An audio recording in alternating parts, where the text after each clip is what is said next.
HP ini tuh masih bisa banget dijadiin salah satu rekomendasi paling aman buat yang nyari HP under 5 juta dengan kamera yang bagus. Ya, setelah hampir setahun semenjak dirilis, Redmi Note 13 series sekarang udah mulai dapat penyesuaian harga nih. Dan yang sekarang yang mau gue bahas adalah si Redmi Note 13 Pro 5G yang emang selama ini udah kita pakai di kantor Beat.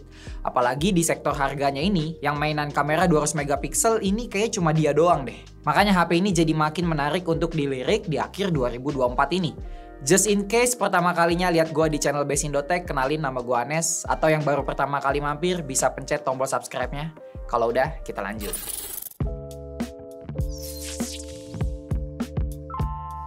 Oke, buat merimain kita tentang HP ini, jadi kita bahas dulu nih speknya di atas kertas. HP ini pakai chipset Snapdragon 7S Gen 2, layar 1.5K, AMOLED 120Hz, chargingnya 67 watt, baterai di 5100 mAh, dan kameranya 200 megapiksel lengkap dengan OIS. Hampir semua aspek di HP ini tuh oke, gak ada yang sampai ke level yang kurang gitu.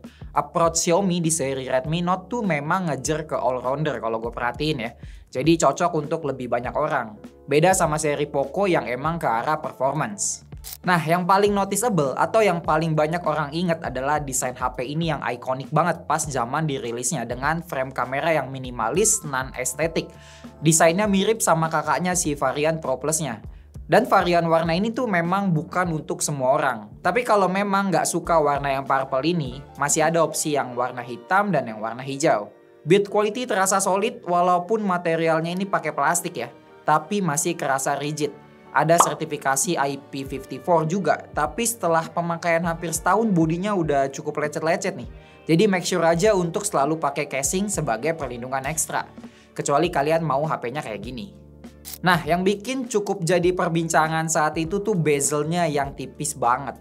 Cuma 2,27 mm aja untuk bagian yang paling tebelnya, yaitu si dagunya. Jadi untuk bagian atas dan samping-sampingnya ini tuh lebih tipis lagi. Oke, layarnya ini crispy banget dipakai buat nonton. Pixelnya tuh rapet karena resolusinya tuh udah 1,5K di layar 6,67 inci.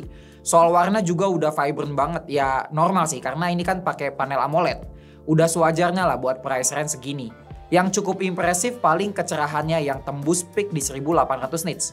Jadi gua pakai di bawah sinar matahari langsung, gambarnya tuh masih jelas. Buat kelas mid-range ini udah oke banget. Experience pakai HP ini jadi HP buat Netflix juga cukup pol karena selain layarnya yang udah bagus, audionya yang stereo juga enak di telinga. Walau nggak 50-50 sih pembagian audionya, masih lebih kenceng yang di bagian bawah dibanding yang ada di earpiece-nya. Tapi sebelum kita bahas kameranya, kita kulik sedikit nih performa Snapdragon 7S Gen 2 di Redmi Note 13 Pro 5G ini.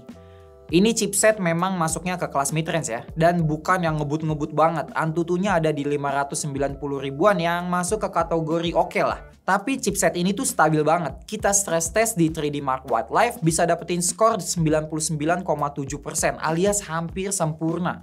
Dipakai ngegame juga HP ini tuh masih enak. Gue coba buat mainin Genshin Impact di setting lowest, masih dapat around 50-an FPS.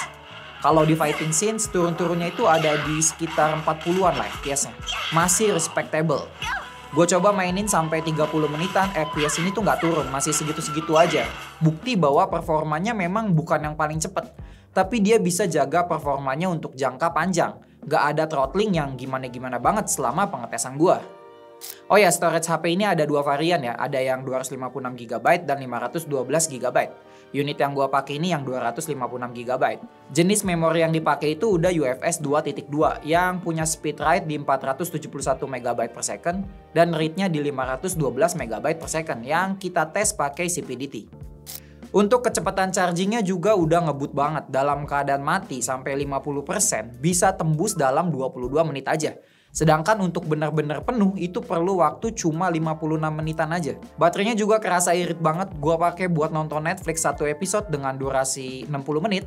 Brightness layarnya di 50% dan volume audionya di 50%. Baterainya cuma turun 3% aja. Karena nanggung gua lanjut se-episode lagi dan turunnya tuh cuma 4%. Jadi buat satu season 10 episode pun palingan baterainya turun sekitar cuma 35%an lah.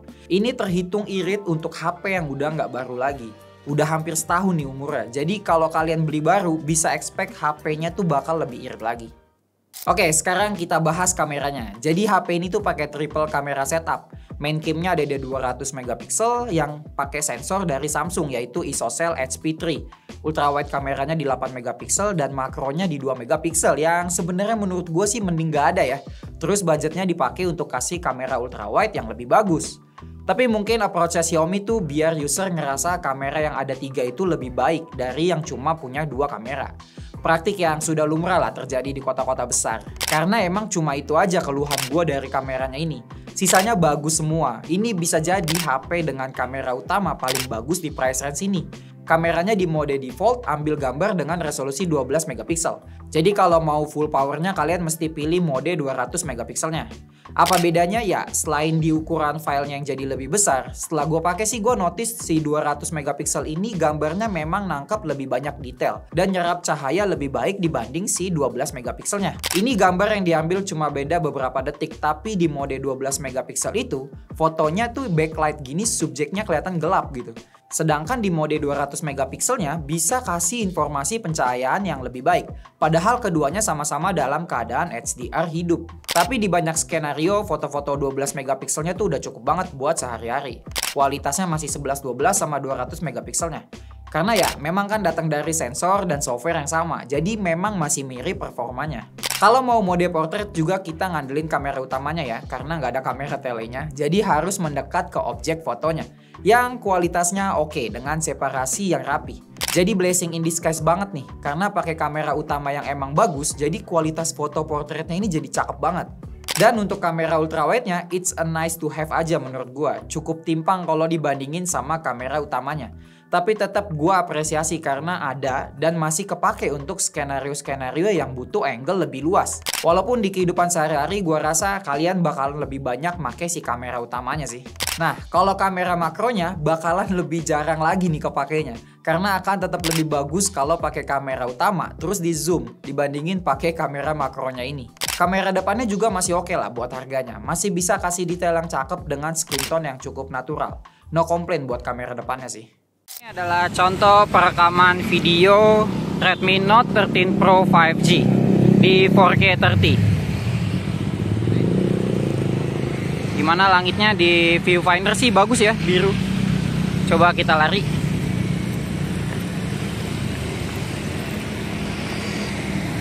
Cukup stabil sih di 4K 30-nya ini.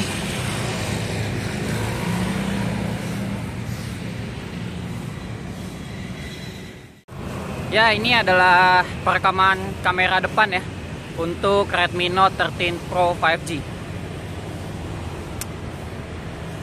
Coba backlight-nya. Coba gue lari ya.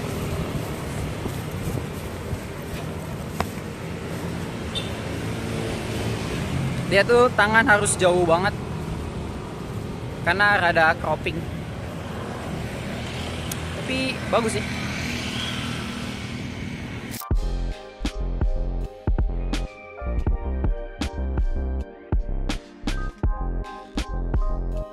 Oke, kesimpulannya gimana setelah balik nyobain Redmi Note 13 Pro 5G di akhir 2024 ini? Well, HP ini tuh masih bisa banget dijadiin salah satu rekomendasi paling aman buat yang nyari HP under 5 juta dengan kamera yang bagus.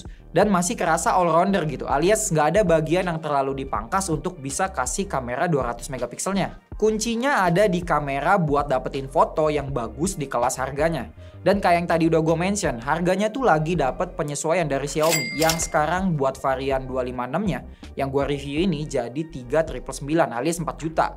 Dan 512 giganya turun jadi 4.599.000 yang bikin HP ini tuh makin worth it lagi gitu.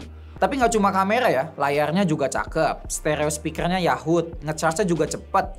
Desainnya unik dan bezelnya tipis tuh bisa banget dijadiin alasan buat meminang HP ini. Tapi kalau kalian maunya yang chipsetnya super ngebut, nggak pentingin aspek lain, cuma mau yang ngebut ya, HP ini kurang cocok. Oke, segitu aja opini gue tentang Redmi Note 13 Pro 5G di akhir 2024 ini setelah pemakaian hampir 1 tahun. Bisa di like kalau video ini informatif. Nama gue Anes, kita ketemu lagi di video lain. Ciao.